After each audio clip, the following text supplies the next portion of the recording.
Prue MacSween from Verve Communications. Prue, happy Easter. Good to see you. Now, your winner this week, of course, we've just been speaking about it, actually, that UK court ruling that trans women are not women. So it's a victory for women around the world. Well, it sure is. And about time, of course. It's just been so absurd. And while I think so much has been said about that, what I'm glad about is that in this crazy topsy-turvy world where everything is turned upside down because of this woke ideology, that we now have a situation where someone's been given the thumbs down, you know, the up yours. And that's what we need. You know, we've got mothers being imprisoned in the UK. She confiscated her child's iPad because she wanted the kid not to have as much screen time. She's chucked in jail. We have all these ridiculous situations where black is white, white is black, because the silent majority is being, you know, overridden by these minorities and aided and abetted by the education system, the media and politicians. So thank God this is the start, we hope, of some reality checks. Absolutely. I just don't understand why it's taken a court to spell out what is a biological reality. Well, we all knew it. We all knew it. The silent majority knew it, but the forces were against us all. The forces were against us all. But Australia is behind on this issue. Australia is very behind. And I mentioned this earlier. You know, we've got self-ID laws. It's actually written into our laws, in our Discrimination Act. We are so far behind the eight ball. We really are. And it's a shame that our politicians are not willing to stand up and even talk about it. They're so scared. No, they're terrified of everything. You know, this whole industry of taking offence now. Everyone's got hurt feelings. Oh, please. You know, it's not about feelings. It's not about feelings. In 100 years' time, going to look at this period and think, what a bunch of morons. Absolutely. It's not about feelings. It's a biological imperative. Exactly. So, now, look, I had to give my winner. Look, my winner this week, it's been a boring election campaign. Now, we're going to talk about more of that in a moment, but I have loved some of the social media campaigns to come out of this. And I loved this one that the Liberals put out yesterday. Have a look at this.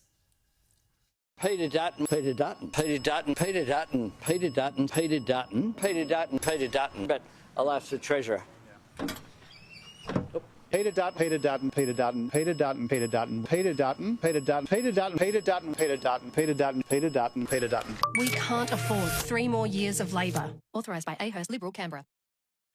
I mean, it's not wrong. They're obsessed with Peter Dutton. Are. When Anthony Albanese is only comfortable when he's talking about Peter Dutton or holding up his Medicare card to the world. Well, this campaign is one of the worst I've ever seen, you know, in terms of virtually every party. It's sort of part of, I'm probably preempting my, you know, my other loser, or was it winner? I can't remember. Loser, then we're so bad. Yeah. But, you know, it's a masterclass in misinformation, lies, deception, hypocrisy. We have this ridiculous obsession with Dutton, as you say. They must lie awake at night just saying his name. You know, God help them. It probably keeps them awake. They probably toss and turn in the middle of the night. Dutton, Dutton, Dutton. But we have just... Where is the ACCC? Where is the consumer watchdog with all these lies in all of these ad campaigns that we're seeing? Yeah. And, you know, people are copying it because they're not engaged politically, but we've got...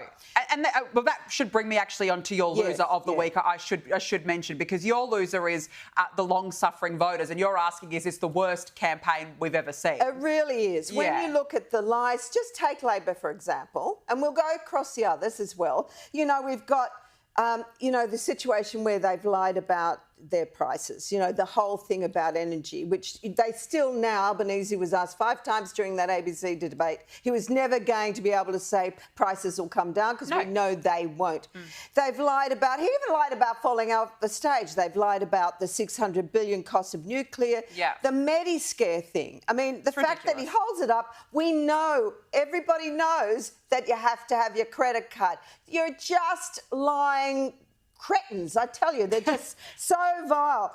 You know, and the other thing is we've got then the Teals party. The pretend, you know, party of the hypocrites, as far as I'm concerned now, where, you know, they're just light green. That's all they are. Well, I mean, they vote with the Greens the majority of the time. We do know that. But I just think voters are completely disengaged this election campaign. It's pretty dull. Well, it's pretty boring. Treating you with contempt. And then you've got the Liberal Party who've turned Dutton into a hollow man. Yeah, He's a strong man. Yeah. We know he is, but he's doing stupid things like apologising for things he shouldn't be apologising for. Why isn't it good to be making Australia great? I mean, we have this ridiculous thing. We're crying out for leadership. We want him to win. We want a change. But at the moment, we're offering nothing. This campaign has been, I think, the worst we've ever endured. No, I completely agree. No wonder voters are turning to minor parties, and that is the problem, because we could be facing a very muddled and messy hung parliament, and that is definitely the worry. Now, look, I had to give my loser this week to singer Katy Perry. She's gone up in this rocket, right? She's gone up to space for 10 minutes. She's come back down and offered up this bizarre line. I feel super connected to love. So connected to love. I think this experience has shown me you never know how much love is inside of you, like how much love you have to give, and how loved you are until the day you launch. Her 10 minutes in space has done something to her. I think an alien's entered her body and taken her brain. I mean, bring out the chuck bag. Wasn't that the most vomitous thing you've ever seen? I'm embarrassed by it. And she's got up there for 10 minutes and she performed as if she'd been stuck at the International Space Station for 9 months or something. Like it was some big thing, for goodness sake. It's just a marketing exercise. It's just, it always is with these people. Anyways, Prue, look, happy Easter. 2 weeks left on the campaign. We'll do it all again next week. Can we stand it? Can we stand? I don't know at this point. We might not be able to. Prue, good to see you. Thanks for joining me. Thank you.